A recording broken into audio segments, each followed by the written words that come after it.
52 కోట్ల రూపాయలతో శ్రీ వెంకటేశ్వర వైద్య విజ్ఞాన సంస్థలో ఏర్పాటు చేసిన అత్యాధునిక వైద్య పరికరాలను టీటీడీ చైర్మన్ బిఆర్ నాయుడు ప్రారంభించారు.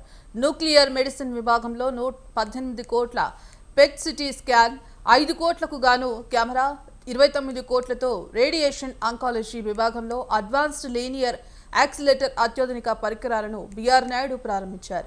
టీటీడీ ఆధ్వర్యంలో నడుపుతున్న స్విమ్స్ ఆసుపత్రిలో నిరుపేద రోగులకు ఉచిత వైద్యం, శస్త్రచికిత్సలు అందిస్తోందని, పద్మావతి చిన్నపిల్లల ఆసుపత్రిని త్వరలోనే ప్రారంభిస్తామని ఆయన పేర్కొన్నారు.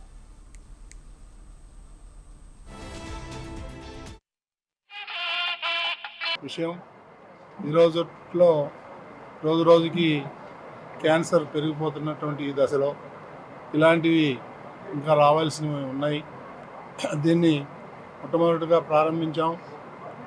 దీన్ని ఏదైతే 3 ఎక్విప్మెంట్స్ డీటెయిల్ మీ దగ్గర ఉన్నాయి. ఒకటి హై ఎనర్జీ అడ్వాన్స్డ్ యాక్సిలేటర్ ఒకటి, అట్లాగే పెట్ స్కాన్ ఒకటి, ఒక గామా కెమెరా ఒకటి.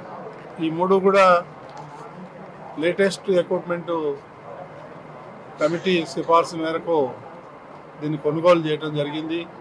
ప్రజలందరికీ చాలా ఉపయోగపడుతుంది. టీటీడీ ఇలాంటి కార్యక్రమాలు ఇంకా మీదట కూడా ఎన్నో చేయాలనేటువంటి మా బోర్డు నిర్ణయం ఇది.